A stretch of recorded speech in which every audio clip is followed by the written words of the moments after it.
Shikues të ABC News, ju përshëndes, unë jam Fabiola Hoxha, jemi së bashku në këtë transmetim të drejt për të parë zhvillimet më kryesore. Sot besimtarët e krishterë në mbar botën festojnë Pashkën dhe përfitojnë nga rasti për të uruar të gjithëve gëzuar Pashkën. Dhe në këtë moment ne do të jemi drejt për drejt nga Vatikani për të ndjekur meshën, ku po mbahet në fakt mesha Urbi et Orbi. Kujtojmë që kjo është Pashka e parë që Leoni 14 si ati i shenjtë, që kur ai mori detyrën vitin e kaluar pas vdekjes së Papa Francesco. Do ta ndjekim për pak çaste këto pamje të drejt për drejta. Con la sua risurrezione il Signore ci mette ancora più potentemente di fronte al dramma della nostra libertà. Davanti al sepolcro vuoto possiamo riempirci di speranza e di stupore come i discepoli o di paura come le guardie e i farisei, costretti a ricorrere a menzogna e sotterfugio pur di non riconoscere che colui che era stato condannato è davvero risorto. Nella luce della Pasqua, lasciamoci stupire da Cristo, lasciamoci cambiare il cuore dal suo immenso amore per noi. Chi ha in mano armi le deponga, chi ha il potere di scatenare guerre scelga la pace, non una pace perseguita con la forza, ma con il dialogo, non con la volontà di dominare l'altro, ma di incontrarlo. Ci stiamo abituando alla violenza, ci rassegniamo ad essa e diventiamo indifferenti alla morte di migliaia di persone, indifferenti alle ricadute di odio e divisione che i conflitti seminano, indifferenti alle conseguenze economiche e sociali che essi producono e che pure tutti avvertiamo. C'è una sempre più marcata globalizzazione dell'indifferenza, per richiamare un'espressione cara a Papa Francesco, che un anno fa da questa loggia rivolgeva al mondo le sue ultime parole, ricordandoci quanta volontà di morte vediamo ogni giorno nei tanti conflitti che interessano diverse parti del mondo. La croce di Cristo ci ricorda sempre la sofferenza e il dolore che circondano la morte e lo strazio che essa comporta. Tutti abbiamo paura della morte e per paura ci voltiamo dall'altra parte, preferiamo non guardare. Non possiamo continuare ad essere indifferenti e non possiamo rassegnarci al male. Sant'Agostino insegna: se hai paura della morte, ama la risurrezione. Amiamo anche noi la risurrezione, che ci ricorda che il male non è l'ultima parola, perché è stato sconfitto dal risorto. Egli ha attraversato la morte per donarci vita e pace.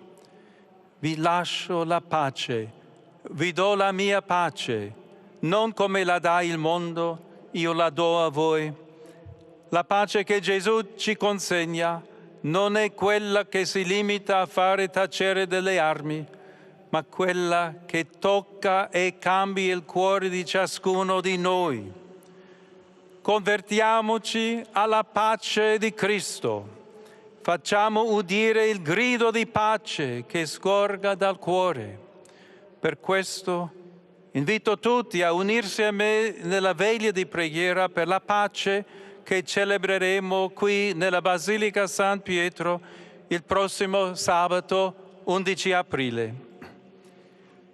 In questo giorno di festa abbandoniamo ogni volontà di contesa, di dominio e di potere e imploriamo il Signore. Mirë, kemi ndjekur një pjesë nga mesha që po mbahet në Vatikan përpara mira besimtarëve në sheshin Shëmpjetrit, Papa Leoni 14 që padyshim në këtë moment dhe në këtë kohë kur bota le themi ndodhet në trazira të mëdha. Papa Leoni ka fokusuar meshën e tij tek paqja, por edhe tek indiferentizmi që njerëzit po tregojnë ndaj dhunës, ndaj luftrave, por edhe pasojave ekonomike. Ka përmendur dhe ka cituar në fakt edhe fjalët e fundit të Papa Franceskut sa i përket luftrave duke bërë thirrje për paqen në botë, duke cituar në fakt edhe shkrime nga libri i shenjtë, personit të cilët kanë frikë nga vdekja duhet të dashurojnë rilindjen. Edhe për të qëndruar në fakt tek Pashkët dhe të simbolika e kësaj feste të besimtarëve të krishterë, kujtojmë që besimtarët në të gjithë vendin kanë kremtuar festën e Pashkëve me urim për paqe, për shëndet. Në kryeqytet mira besimtarë u mblodhën për të marrë dritën e ringjalljes. Pas meshës së shenjtë, besimtarët e krishterë drejtohen shtëpive të tyre me dritën e jetës dhe mesazhin se Krishti u ngjall.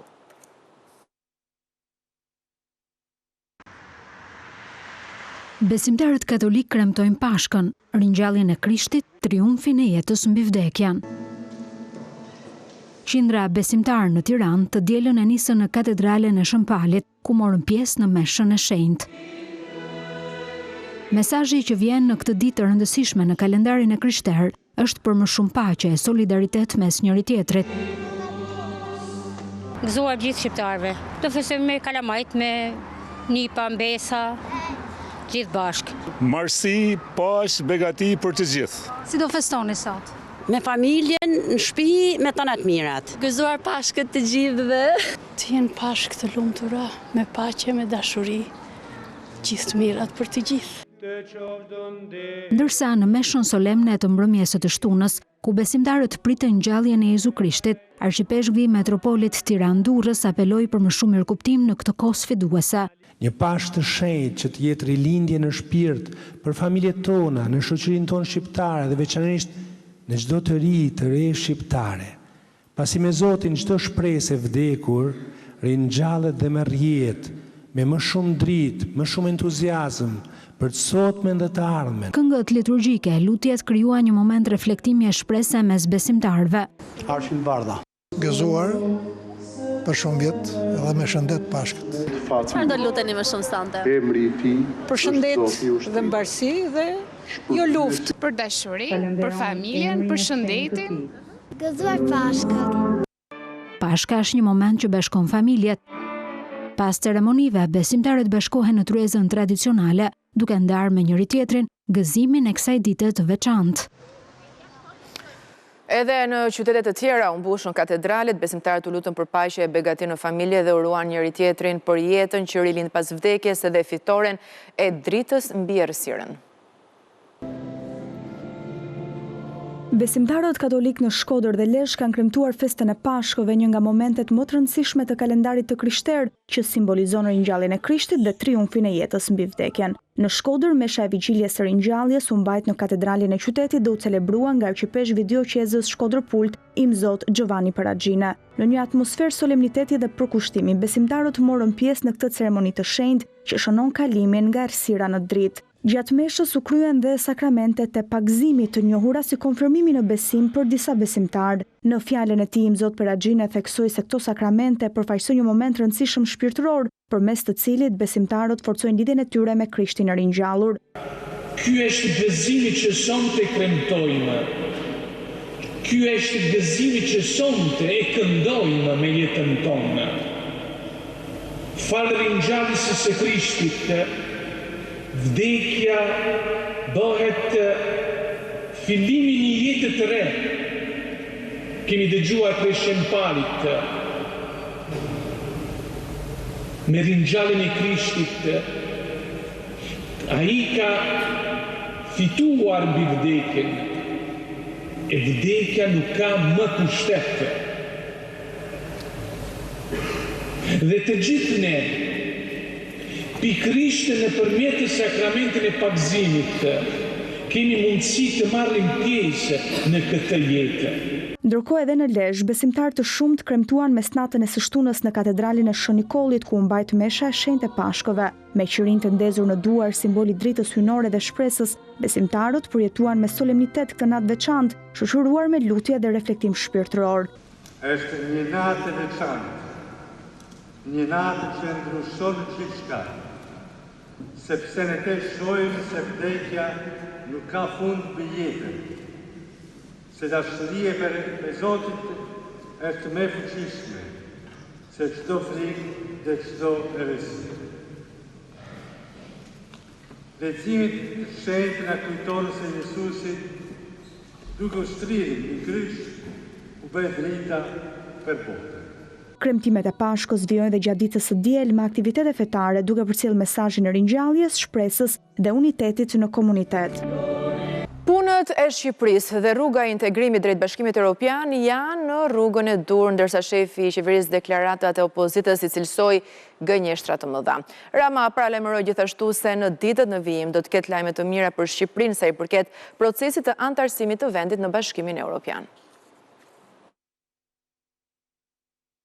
Shqipëria punon dhe punët e Shqipërisë në tërësi janë në vijim. Ashtu si kundër, dhe mbyll të shënim, është në vijim procesi më i rëndësishëm historik i antarësimit në Bashkimin Evropian, me negociatat që vazhdojnë dhe në ndërkohë që gjithë sa thash, kur vjen puna dhe negociatat, lidhet me gënjeshtrën e madhe se ato janë bllokuar, ato janë ndaluar, ato janë penguar për arsyet e mos arsyes të gjithë atyre që synojnë ta pengojnë Shqipërinë për në fakt të luftuar qeverinë, e vërteta e thjesht është se kjo punë e madhe e Shqipërisë vazhdon për ditë e për ditë e për ditë, dhe së shpejti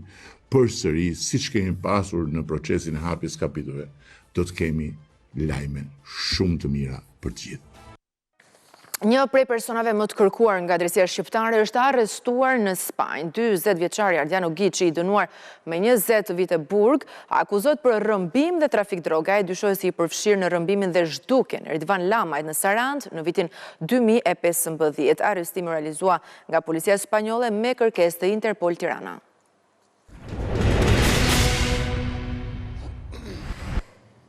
Dhe pa dyshim që do t'jemi në këto momente me kolegun Ervin Leka për të na përcjellë më tepër detaje sa i përket qoftë arrestimit të tij në Spanjë, procedurat e ekstradimit dhe për të folur pak edhe për dosjen e tij, për çfarë ai akuzohet.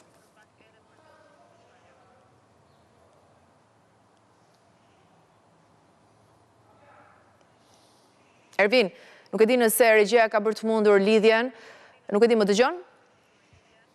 Atëhere, si që thash, do doni më tepër informacion sa i përket Ardian Ogiçit, qoftë ati si personazh, veprave penale, arrestimin dhe procedurat e ekstradimit në Shqipëri.